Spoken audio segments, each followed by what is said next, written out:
आइए आज हम लोग पढ़ते हैं एक आवेशित चालक का स्थितिज ऊर्जा क्या होता है। एक आवेशित चालक में कितना स्थितिज ऊर्जा संचित होता है। कोई कंडक्टर अगर चार्ज्ड है, आवेशित है, तो उसके पास कितना विद्युतीय स्थितिज ऊर्जा उसके पास संचित होता है। इस बात को हम पढ़ेंगे आज इस वीडियो लेक्चर में। तो मान लीजिए कि हमारे पास एक गोलीय चालक है और ये पूरा आवेशित है। मान लीजिए पूरी तरह से आवेशित है। इसके बाह्य पृष्ठ पर आवेश एक समान रूप से कैपिटल क्यू आवेश वितरित है। इस गोलीय चालक का त्रिज्या कैपिटल आर है। तो इस गोलीय चालक के पास स्थितिज ऊर्जा होता है। इस आवेश के चलते, इस आवेश के कारण वो स्थितिज ऊर्जा कितना होता है, आइए इसको हम पता लगाते हैं, उसको जानते हैं, उसको सीखते हैं कि कितना होता है, किस आवेशित चालक के पास कितना होता है विद्युतीय स्थितिज ऊर्जा। उसका पता लगाने का एक तरीका है कि मान लीजिए कि शुरू में आवेशित चालक पर कोई आवेश नहीं है। मान लीजिए इसका सारा आवेश इन्फिनिटी पर, मान लीजिए कि अनंत पर है। मान लीजिए कि आवेशित चालक शुरू में इसका सारा का सारा आवेश, इसका ऑल चार्जेस जो है इन्फिनिटी पर है। इस तरह से ये हमारा गोलीय चालक हो गया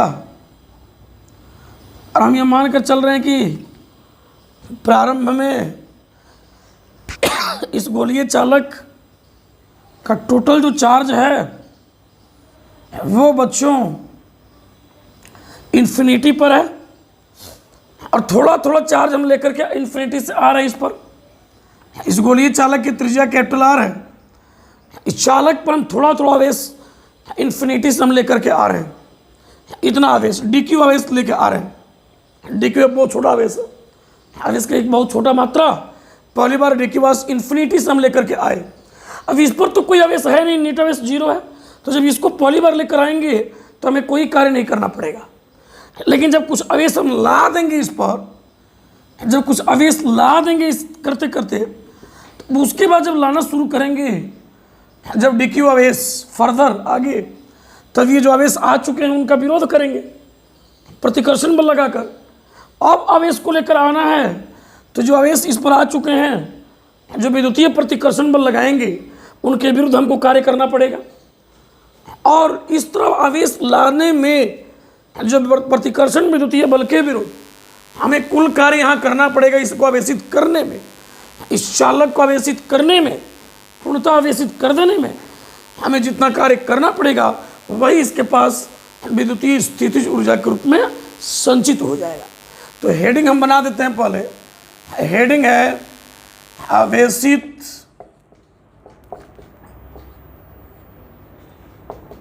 चालक का वैद्युत स्थितिज ऊर्जा या विद्युतीय स्थितिज ऊर्जा, आवेशित चालक का विद्युतीय स्थितिज ऊर्जा, हेडिंग है। बोर्ड के एग्जाम में इस पर खूब एग्जाम में आता है क्वेश्चन। एक न्यूमेरिकल बताऊंगा जो 2 या 3 बार 5 मार्क्स में आ चुका है, जो इसका फॉर्मूला हम बनाएंगे। अभी मैं कैपेसिटर नहीं पढ़ा रहा हूँ, संधारित्र नहीं। इसी वीडियो लेक्चर में कैपेसिटर के बारे में पढ़ेंगे हम लोग। कैपेसिटर, संधारित्र को हम आज ही सीखेंगे कैपेसिटर क्या होता है। अभी हम कंडक्टर की बात कर रहे हैं, अभी हम चालक की बात कर रहे हैं, अभी कैपेसिटर की बात नहीं कर रहे हैं, अभी जो है संधारित्र की बात नहीं कर रहे हैं, अभी हम कंडक्टर के बारे में बात कर रहे हैं। तो मान लीजिए कि जब इस पर आवेश लेकर आ रहे हैं तो किसी क्षण इस पर आवेश, मान लीजिए कि किसी क्षण इस पर आवेश जो है वो आपको स्मॉल क्यू आ गया है। यानी हम यहाँ पर मान लिए हमने कि स्मॉल क्यू आवेश अभी आया हुआ है। और आपको तो पता है ना, मैंने पिछले वीडियो लेक्चर में हम पढ़ा चुके हैं, पिछले वीडियो लेक्चर में, कि किसी को आवेशित गोलीय चालक को जब आवेश देते हैं तो इसके विभव में वृद्धि होता है और इसके विभव में जो वृद्धि होता है वह इस पर दिए गए आवेश के समानुपाती होता है। तो मान लीजिए कि यदि किसी क्षण चालक पर आवेश पर दिया गया आवेश स्मॉल क्यू हो एवं चालक के पृष्ठ पर विभव भी हो, भी डैश मान लो बच्चों, भी डैश हो तो एवं गोलीय चालक की धारिता C हो, एवं गोलीय चालक की धारिता C हो, गोलीय चालक की धारिता C हो, तो हम सीख चुके हैं कि C बराबर लिख सकते हैं Q/V डैश। इस पर दिया गया आवेश और इसके विभव में वृद्धि का जो अनुपात होता है वो इसकी धारिता कहलाता है, और ये धारिता जो हो जाएगा C बराबर Q/V डैश। यहाँ से हमको क्या मिलेगा, यहाँ से हमें मिलेगा Q = CV डैश। अच्छा, V डैश = क्या मिलेगा बच्चों, V डैश = मिल जाएगा Q/C। इसकी हमको ज़रूरत है, मतलब अभी हमने Q आवेश अभी दिया है तो इसका विभव पता चल गया कि Q/C है। अब इसके बाद जब हम इस पर DQ आवेश लाएँ इस पर इन्फिनिटी से, तो हमें कितना कार्य करना पड़ेगा उसको कैलकुलेट कर लेते हैं। अब यदि पुनः DQ आवेश अनंत से चालक के पृष्ठ पर लाया जाता है तो इसके लिए विद्युतीय बल के विरुद्ध बाह्य बल द्वारा कार्य जो बच्चों, जिसको हम DW लिख सकते हैं, DW = हो जाएगा आपको जो है DQ और इंटू V डैश। अच्छा, V dash into DQ, V dash और इंटू हो जाएगा DQ, V dash into DQ। क्यों भाई, क्योंकि विभव जो बताता है ना, इकाई आवेश को इन्फिनिटी से सतह पर लाने में कार्य और DQ आवेश को लाने में कार्य, तो मल्टीप्लाई कर दिए। अब इस V डैश का मान यहाँ से रख देते हैं, तो DW = हो जाएगा आपको Q/C इंटू हो जाएगा DQ।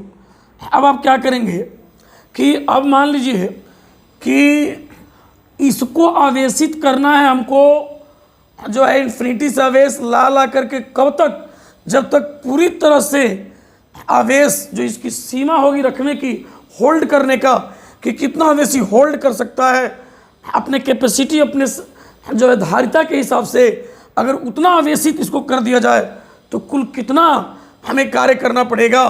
तो हम लोग कहेंगे कि आपको इसको समीकरण 1 ले लेंगे हम लोग और कहेंगे कि अब चालक को 0 से Q आवेश देकर पूर्णतः आवेशित करने में, पूर्णतः आवेशित करने में कुल कार्य हम निकालें, अगर इसको इंटीग्रेट कर देंगे, W का इंटीग्रेशन यानी Q/C, DQ का इंटीग्रेशन 0 से Q, यहाँ से W = हो जाएगा आपको 1/C, बाहर निकाल दीजिए, और Q DQ है ना, तो Q पावर 1 है तो Q² हो जाएगा बाई 2, और 0 से Q, ये कार्य निकल गया। और अब ये कुल कार्य होगा कितना निकाल देते हैं, अतः मिल जाएगा हम लोगों को W = हो जाएगा 1/C और Q² बाई 2 - 0² लिमिट को रखने का तरीका होता है, इस स्मॉल Q जगह Q पल लिख देंगे, फिर 0 को लिख देंगे और लिख देंगे, रख करके 0 रख देंगे, तो W = हो जाएगा 1/C और इंटू Q² बाई 2, यानी W इज इक्वल टू हो जाएगा क्यू स्क्वायर बाई 2c। और यह जो कार्य हुआ, यह कार्य इस चालक में ऊर्जा के रूप में, स्थितिज ऊर्जा के रूप में संचित हो जाता है। यह कार्य चालक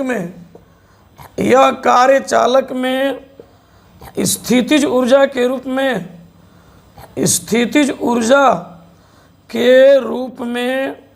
संचित हो जाता है।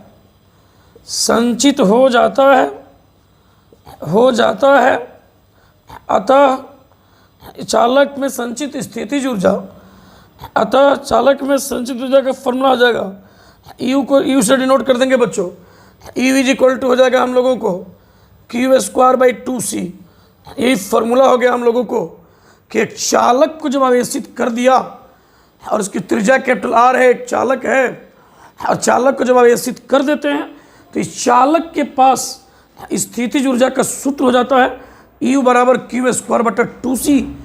और एक बात और जान लो बच्चों, जब हम कैपेसिटर पढ़ेंगे, संधारित्र को पढ़ेंगे, कैपेसिटर को, तो कैपेसिटर में भी संचित ऊर्जा का सूत्र, संचित स्थितिज ऊर्जा का जो सूत्र आएगा वो इतना ही आ जाएगा, आपको देखिएगा।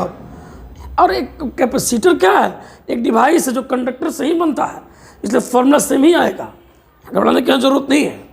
कैपेसिटर का भी काम वही है, चार्ज को होल्ड करना, आवेश को होल्ड करना, संचित करना, और या ऊर्जा को संचित करना। भाई जिसके पास आवेश होल्ड करने की क्षमता होगा, जो आवेश होल्ड कर सकता है, जो आवेश को संचय कर सकता है, वो ऊर्जा को भी संचय कर लिया, क्योंकि जो ऊर्जा है देख लीजिए इस आवेश पर डिपेंड कर रहा है। तो ये बात हम लोग को दिमाग पर रखना है। तो ये फॉर्मूला है, अब दिमाग पर सेट कर लीजिए। इस पर एक न्यूमेरिकल बताता हूँ, एक आध न्यूमेरिकल हम इस पर देखते हैं, जो बोर्ड एग्जाम में आता है, 5 मार्क्स में आता है।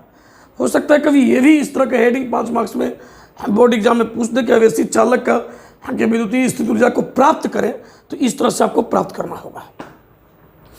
ये चीज़ आप देख लीजिए वर्णन से बढ़िया से। तो फिर मैं आगे बढ़ता हूँ।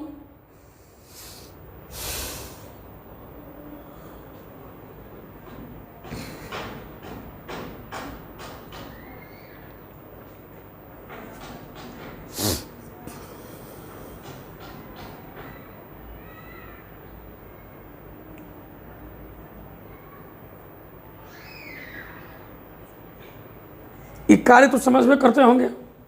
विभव का मतलब है इकाई आवेश को इन्फिनिटी सतह पर लाने में कार्य, तो dq को लाने में कार्य निकालना है तो मल्टीप्लाई कर दिए। इसको इंटीग्रेट कर देंगे तो धीरे धीरे आवेश लेकर आ रहे हैं ना, धीरे धीरे आवेश इस पर लाकर ऐड कर रहे हैं, तो कुल कितना आवेश लाए उसको निकालने के लिए इंटीग्रेशन कर दिए, और कितना कार्य करना पड़ा, कुल कितना आवेश लाने में कार्य कितना करना पड़ा, इसके लिए इंटीग्रेट कर दिया। आवेश को ऐड करने में नहीं, बल्कि आवेश को ऐड करने में कितना कार्य करना पड़ा, वो कार्य यहाँ निकल गया। और वही कार्य जो है इस चालक में स्थितिज ऊर्जा के रूप में संचित हो गया। मैंने यहाँ पर नोट कर दिया है। अब हम लोग इस पर एक न्यूमेरिकल देखते हैं, एक सवाल, एक ऐसा इंपॉर्टेंट न्यूमेरिकल देखते हैं जो स्टेट बोर्ड में, आपके बोर्ड के एग्ज़ाम में 5 मार्क्स में, 5 मार्क्स में एक से अधिक बार आ चुका है। क्वेश्चन मैं यहाँ लिख रहा हूँ, 9 सेंटीमीटर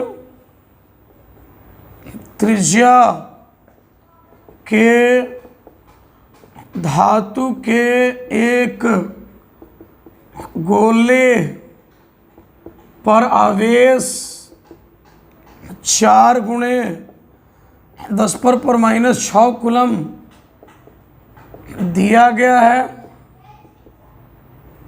तो आवेशित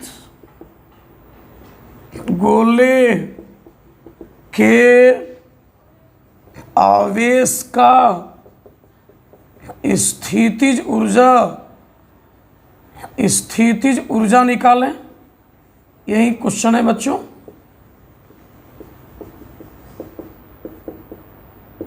ये हम लोगों को क्वेश्चन है, बोर्ड एग्जाम में आया हुआ, 5 मार्क्स में क्वेश्चन आ चुका है।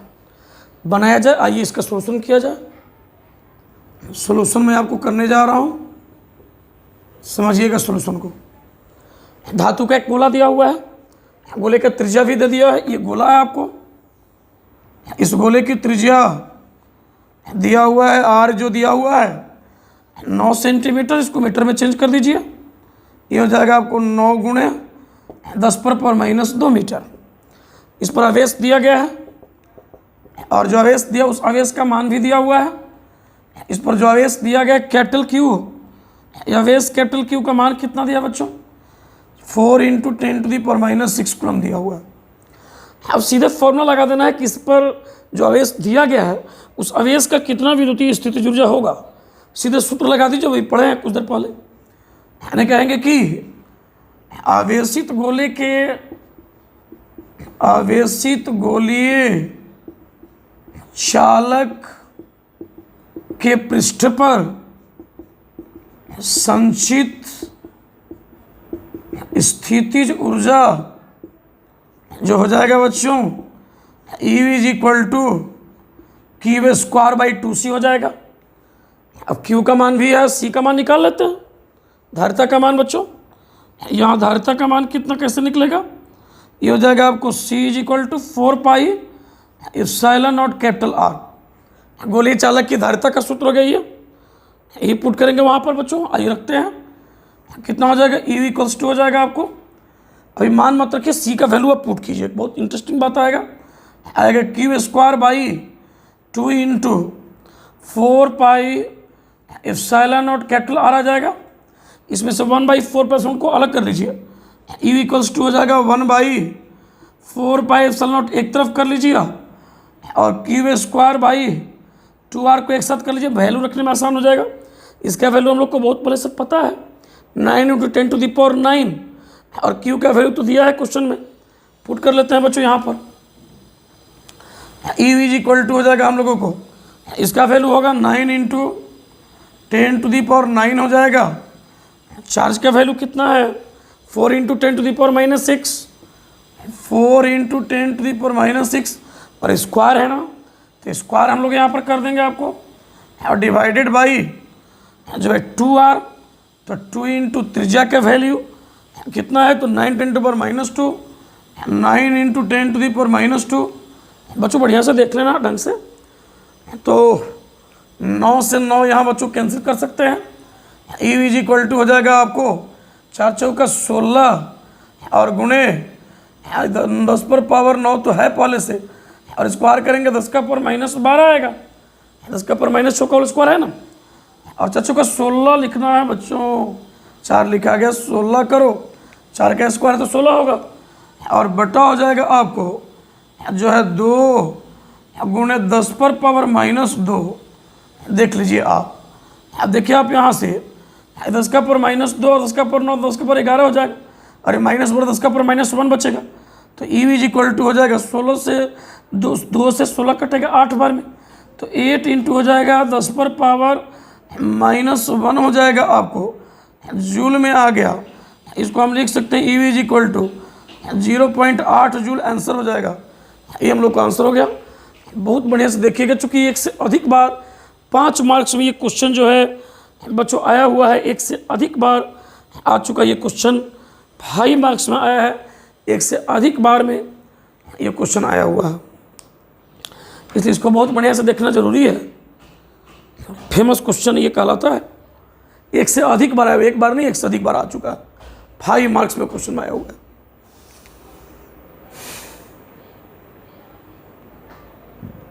देख लीजिए बढ़िया से, ढंग से, कहीं कोई दिक्कत तो है नहीं। आइए हम लोग अब एक नया चीज़ पढ़ते हैं आज से, जिस का हम लोग को बहुत दिनों से इंतज़ार है और उससे खूब क्वेश्चन आता है सॉरी बच्चों, और वो है आपको कैपेसिटर, संधारित्र। आइए सीखते हैं कि संधारित्र क्या होता है।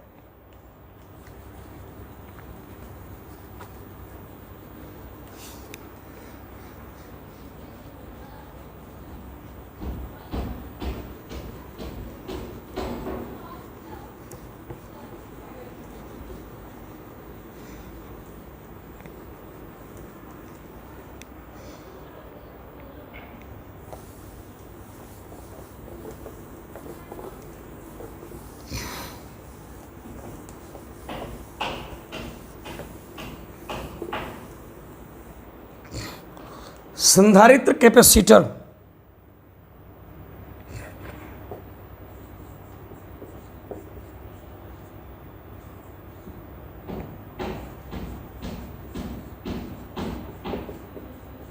आज हम कैपेसिटर के बारे में पढ़ते हैं कि क्या है कैपेसिटर, है क्या। नाम केवल सुनते आ रहे हैं, हर किताब में भी केवल नाम लिख देता है कैपेसिटर, संधारित्र, समझ नहीं पाते हैं कि भाई है क्या एक्चुअल में ये। कुछ एग्जाम्पल पहले आप समझिए कैपेसिटर का उपयोग जहाँ होता है। एक्चुअल में ये एक ऐसा डिवाइस है, एक युक्ति है जो जिसमें चार्ज को होल्ड करने की एबिलिटी होता है, चार्ज को होल्ड करने की एबिलिटी, आवेश को रख पाने की क्षमता होता है। संधारित्र की युक्ति है जिसमें आवेश को रख पाने की क्षमता होता है, और जिसके पास आवेश रहेगा उसके पास ऊर्जा भी जरूर रहेगा। अभी हम चालक वाले केस में देखे हैं कि चालक के पास आवेश था तो उसके पास ऊर्जा भी हो गया है। तो आवेश के रख पाने की क्षमता कहिए, चाहे विद्युतीय ऊर्जा को रख पाने की क्षमता कहिए, जान लीजिए इस चीज़ को। तो एक लाइन में यहाँ पर लिख देता हूँ कि संधारित्र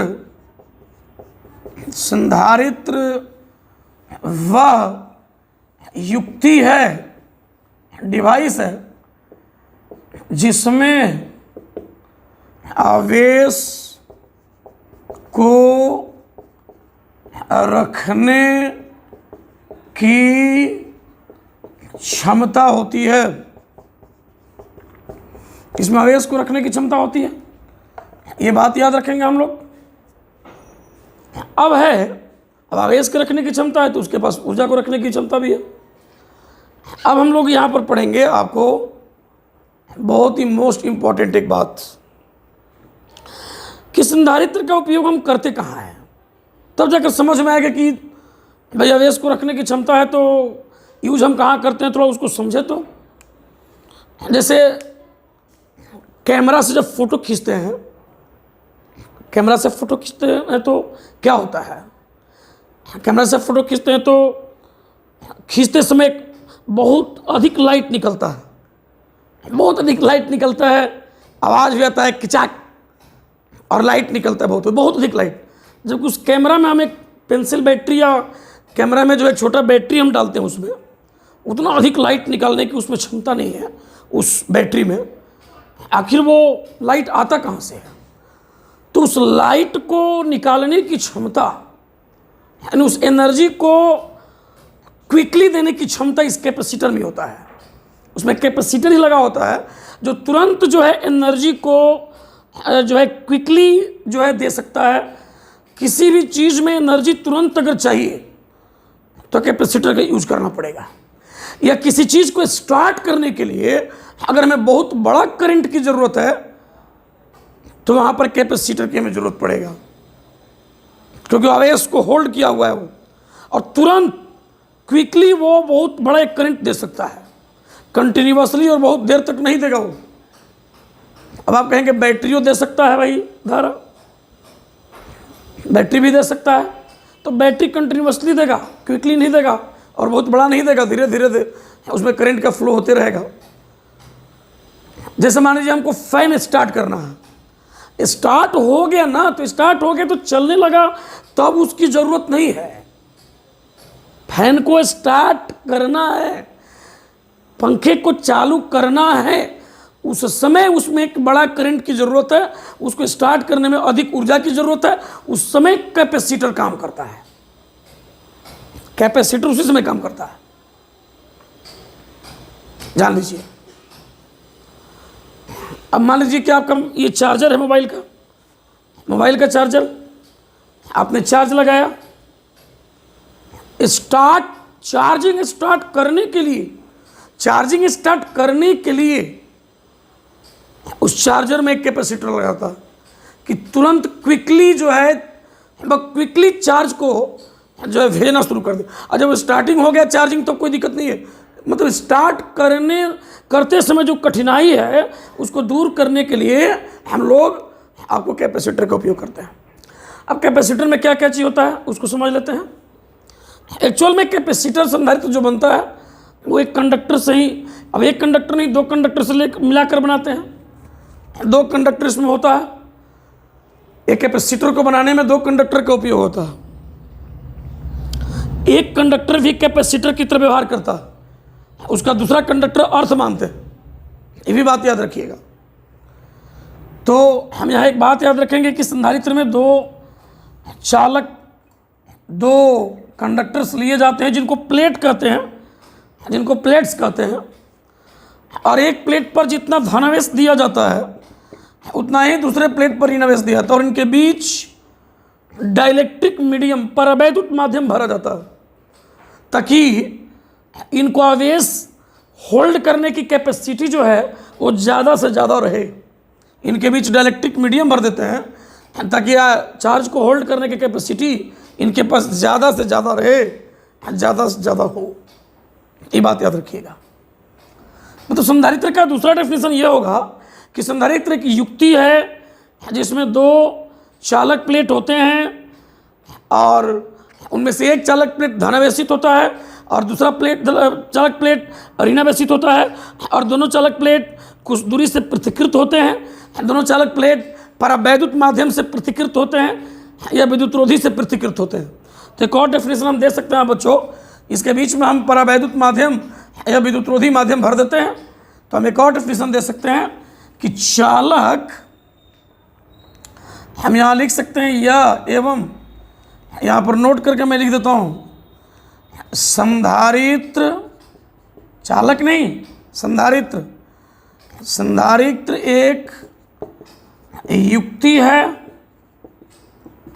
जिसमें दो चालक प्लेट, धातु के प्लेट चालक प्लेट होते हैं तथा इनमें से एक प्लेट पर जितना धनावेश होता है, जितना धन आवेश होता है उतना ही दूसरे प्लेट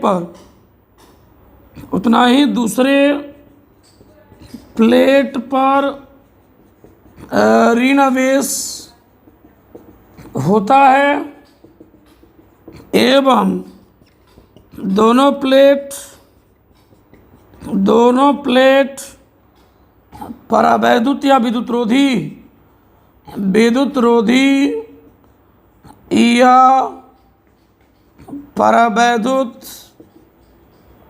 परावैद्युत माध्यम से पृथक्कृत होते हैं। ये रहा आपको डेफिनेशन। एग्जाम में पूछता है तो आपको इसी को लिखना है कि संधारित्र की युक्ति है जिसमें दो चालक प्लेट होते हैं तथा इनमें से एक प्लेट पर जितना धनावेश होता है उतना ही दूसरे प्लेट पर ऋणावेश होता है। हम दोनों प्लेट विद्युतरोधी या परावैद्युत माध्यम से पृथक्कृत होते हैं। ये आपको दिमाग पर रखना है। डायग्राम से इस चीज़ को समझ लेते हैं कि इस प्रकार से जो है एक चालक प्लेट दूसरा चालक प्लेट ये या किसी भी आकार या आकृति का हो सकता है, और एक प्लेट पर जितना धनावेश होता है दूसरे प्लेट पर उतना ही ऋणावेश इस तरह से होता है। इनके बीच में परावैद्युत माध्यम होता है, परावैद्युत माध्यम इनके बीच में होता है, परावैद्युत माध्यम। अब यहाँ कुछ छोटी छोटी बातें समझ लेते हैं। संधारित्र में दो प्लेट लेंगे, छोटी छोटी कुछ बातें समझते हैं कि बच्चों संधारित्र के धन प्लेट के आवेश को संधारित्र का आवेश कहते हैं। संधारित्र के धन प्लेट के आवेश को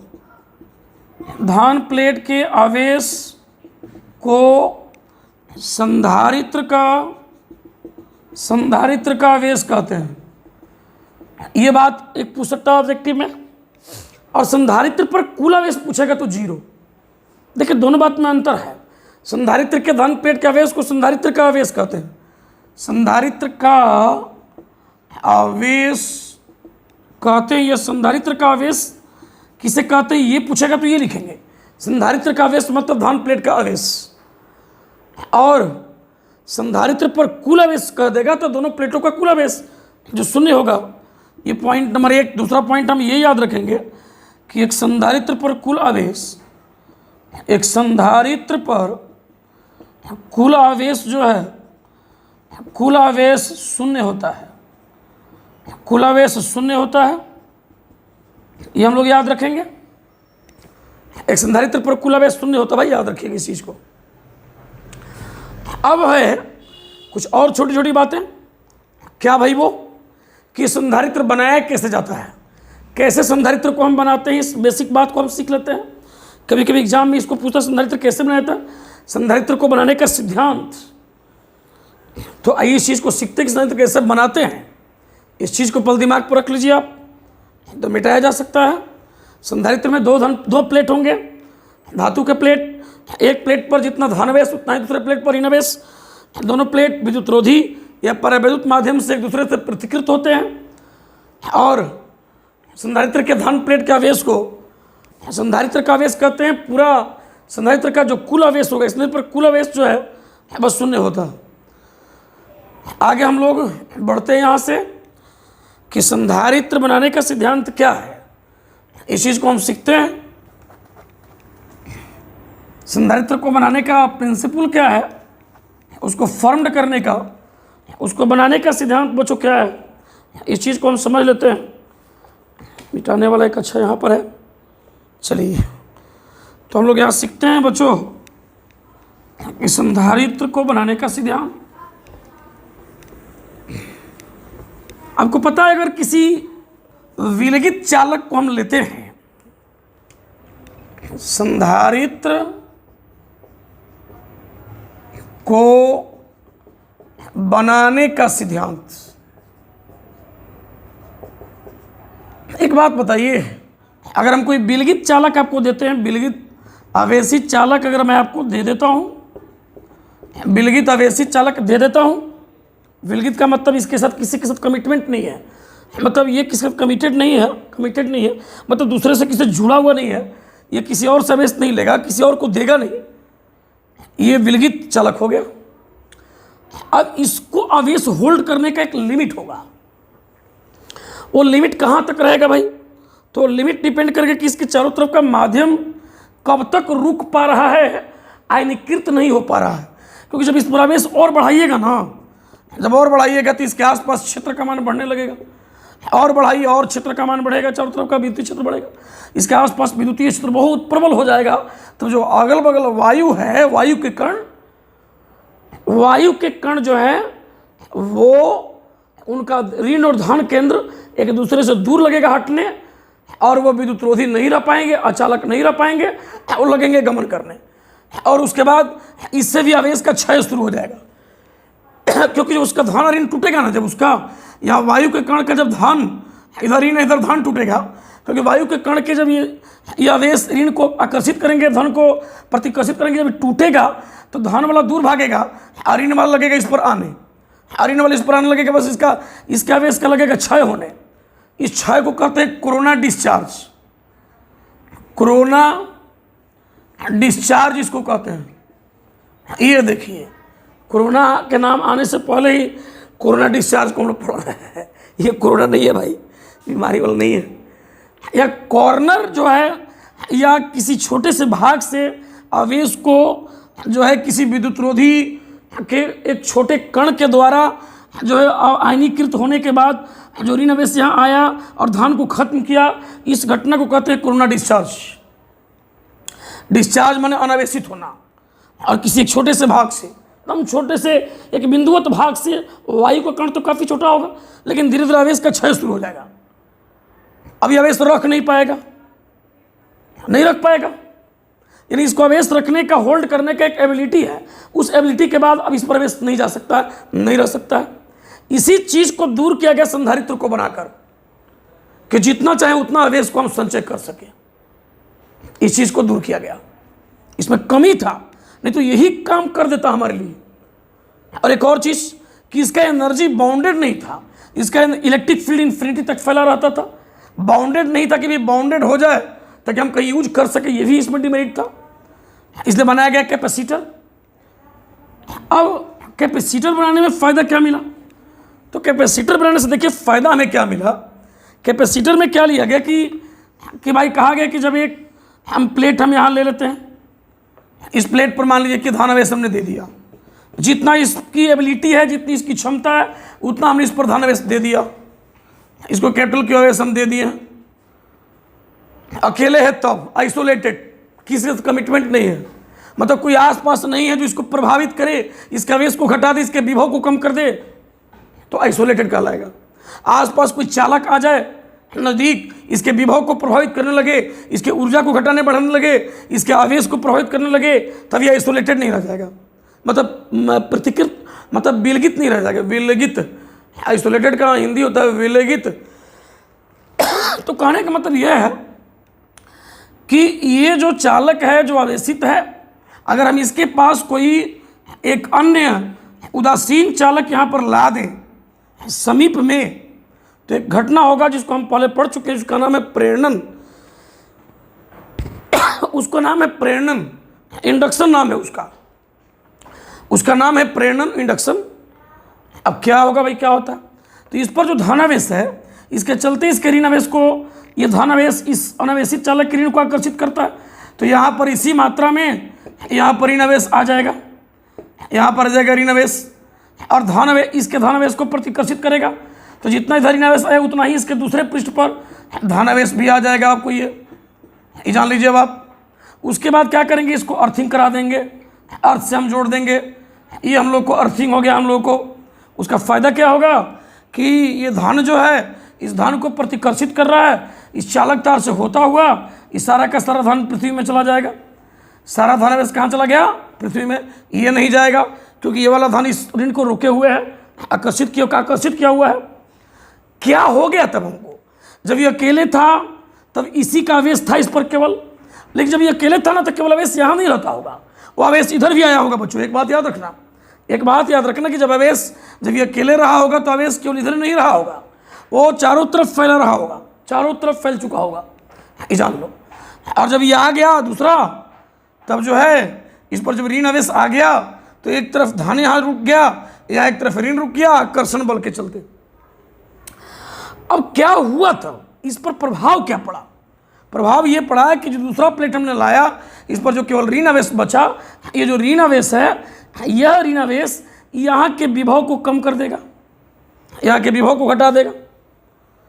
और आपको मालूम है, एक फॉर्मूला हम पहले पढ़ चुके हैं कि किसी विलगित चालक का, जो अकेले चालक हो, उसका जो है उस पर दिया गया आवेश जो है, उस पर दिए इसका विभव इस पर दिए गए आवेश के समानुपाती होता है।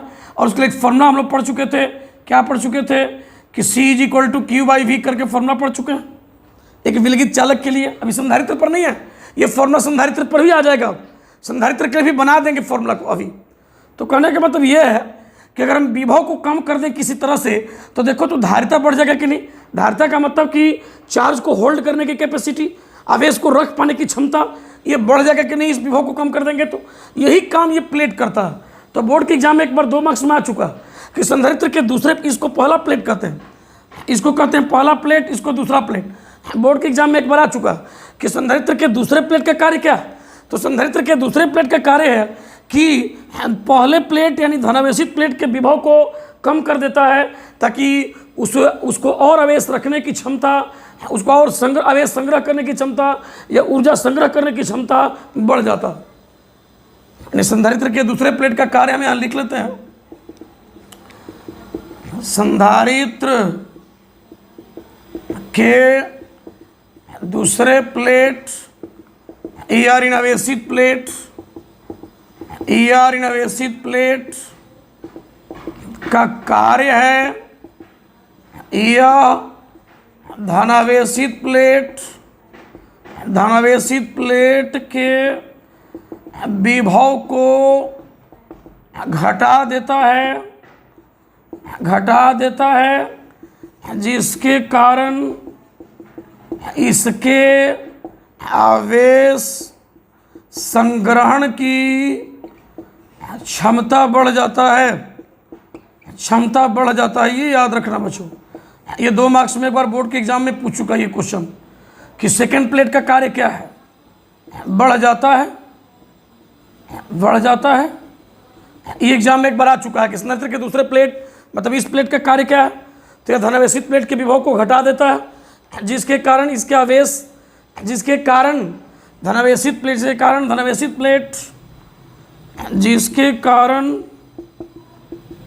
धनावेशित प्लेट को आवेश संग्रहण की क्षमता,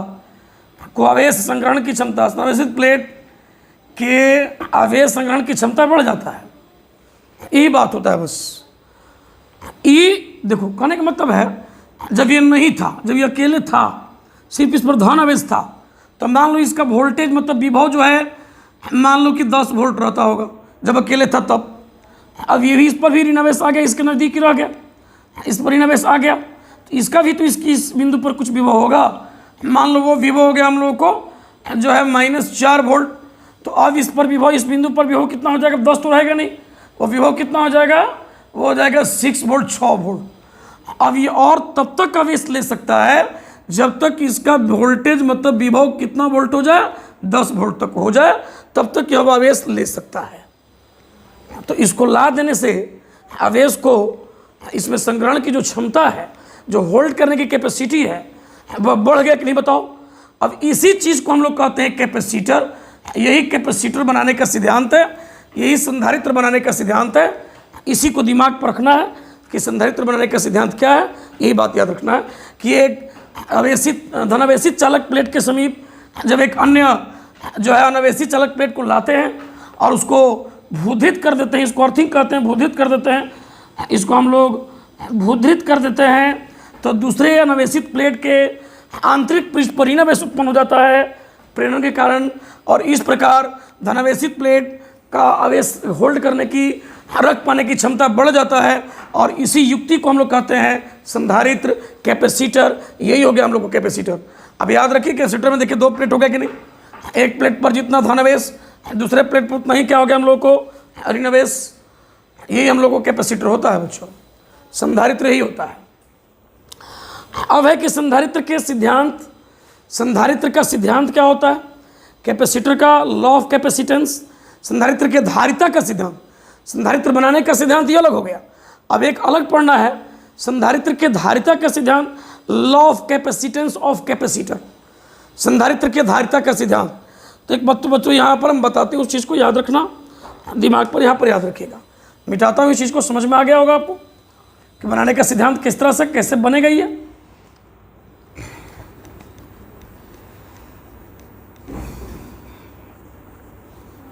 अब संधारित्र के धारिता का सिद्धांत, law of capacitance of capacitor क्या है? अब मैं बताने जा रहा हूं संधारित्र के धारिता का सिद्धांत,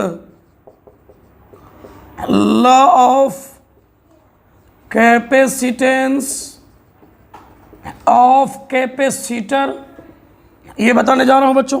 ये तो दिमाग में आ गया हम लोगों को कि संधारित्र में किसी भी आकार या आकृति के 2 प्लेट होंगे हम लोगों को।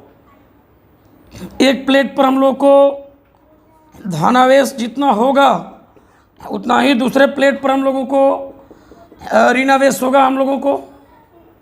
मान लीजिए इस प्लेट का विभव V+ और इस प्लेट का विभव V- है, तो संधारित्र के धारिता के, और इस पर आवेश है Q, इस पर आवेश है -Q। तो संधारित्र के धारिता का सिद्धांत ये कहता है कि संधारित्र के धन प्लेट का आवेश संधारित्र के दोनों प्लेटों के बीच के विभवांतर के समानुपाती होता है। हम लोग यहाँ पर कहेंगे कि संधारित्र का आवेश धन प्लेट के आवेश को कहते हैं। संधारित्र के धन प्लेट का आवेश या संधारित्र का आवेश भी इसी को कहते हैं का आवेश संधारित्र के दोनों प्लेटों, मैंने स्पष्टता के लिए यहाँ धन प्लेट कर दिया है क्योंकि किताबों में संधारित्र का आवेश देता है। उसका मतलब किसी भी एक प्लेट का आवेश का परिमाण भी आप कह सकते हैं, किसी भी एक प्लेट का आवेश का परिमाण मैंने चिन्ह हटाकर, तो धन प्लेट का आवेश हो जाएगा। तो संधारित्र का आवेश संधारित्र के दोनों प्लेटों के विभवांतर के समानुपाती होता है। विभवांतर के समानुपाती होता है, या इसको अनुक्रमानुपाती भी लिख सकते हैं, या ये कह सकते हैं कि संधारित्र के दोनों प्लेटों के बीच का विभवांतर संधारित्र के आवेश के समानुपाती होता है। इसको हम ऐसा भी, तो एक बार इसको समझ लीजिए, हम यहाँ पर क्या लिख सकते हैं, तो विभवांतर के समानुपाती होता है, यानी हम लोग यहाँ कह सकते हैं कि Q जो है समानुपाती भी, या Q बराबर C भी, यहाँ C समानुपातिक नियतांक है, समानुपातिक नियतांक है जो संधारित्र का धारिता कहलाता है, संधारित्र का धारिता कहलाता है, संधारित्र का धारिता कहलाता है। इस धारिता का मान जो है आपको कैसे निकलेगा और किन किन बातों पर डिपेंड करेगा। तो धारिता के लिए फॉर्मूला यहाँ से पता कीजिएगा तो क्या मिलेगा, यहाँ से फॉर्मूला पता कीजिएगा तो मिलेगा C = Q/V। लेकिन बच्चों देखने से तो लग रहा है कि धारिता का मान आवेश पर और विभवांतर पर डिपेंड करेगा, लेकिन नहीं करता है। इस धारिता का मान डिपेंड करता है चालक प्लेटों के ज्यामितीय बनावट पर, मतलब उनके आकार पर, आकृति पर, उनके बीच के दूरी पर और प्लेटों के बीच के माध्यम पर डिपेंड करता है। ये बात दिमाग पर आपको सेट रखना है, जान लो। इन Q पर V पर डिपेंड नहीं करता धारिता का मान, ये अगले क्लास में हम बताने वाले हैं। इस चीज़ को हम एक और तरीके से लिख सकते हैं। ये जो चीज़ हम लोगों को यहाँ से यहाँ तक, उसको ऐसे भी बहुत किताब में लिखा रहेगा, हम ऐसे भी कह सकते हैं, ध्यान दीजिएगा, हम इसको ऐसे भी कह सकते हैं, इस चीज़ को कह सकते हैं कि संधारित्र के दोनों प्लेटों के बीच का विभवांतर, संधारित्र के, एक बात याद रखो बच्चों कि यहाँ जो भी लिए हैं, ये भी क्या है, पॉजिटिव प्लेट के विभव माइनस निगेटिव प्लेट के विभव, याद रखना इस चीज़ को। उसको यहाँ दिखाया तो संधारित्र के प्लेटों के बीच का विभवांतर, प्लेटों के बीच का विभवांतर, मतलब उसी नियम को यहाँ लिख सकते हैं, उस नियम को, विभवांतर संधारित्र के आवेश के, संधारित्र के आवेश के समानुपाती होता है। ऐसे भी लिखा हुआ मिल जाएगा आपको, समानुपाती में यहाँ बड़ी की मात्रा होगी, समानुपाती होता है, समानुपाती होता है। अतः हम कह सकते हैं कि धन प्लेट का आवेश माइनस ऋण प्लेट का आवेश, ये जो होगा समानुपाती होगा कैपिटल Q के। इस विभवांतर को V माने तो V समानुपाती Q, ये हम इसी को उल्टा करके लिखते हैं Q समानुपाती V। ऐसे लिख करके हम ऐसे लिख सकते हैं, फिर वहीं पहुंच जाएंगे, फिर उसी रिजल्ट पर पहुंच जाएंगे। या हम इसको लिख सकते हैं कि Q बराबर C भी, ऐसे भी बहुत बुक्स में आपको लिखा हुआ मिल सकता है, याद रखिए। यानी फॉर्मूला हमारा जो मिला वो क्या मिला, इन दोनों रिजल्टों से हमको जो मिला वो मिला कि C = मिला हम लोगों को Q/V, संधारित्र के धारिता के लिए सूत्र मिला। यही संधारित्र के धारिता का परिभाषा भी कर सकते हैं कि संधारित्र के का आवेश और संधारित्र के प्लेटों के बीच का विभवांतर के अनुपात को संधारित्र की धारिता कहते हैं, या संधारित्र के धन प्लेट का आवेश और संधारित्र के दोनों प्लेटों के बीच के विभवांतर के अनुपात को संधारित्र की धारिता कहते हैं। और इस धारिता का और भी परिभाषा है, अगले क्लास में हम बताएंगे। तो बच्चों आप खूब मन लगाकर पढ़िए, खूब खुश रहिए, मस्त रहिए, और धन्यवाद बच्चों।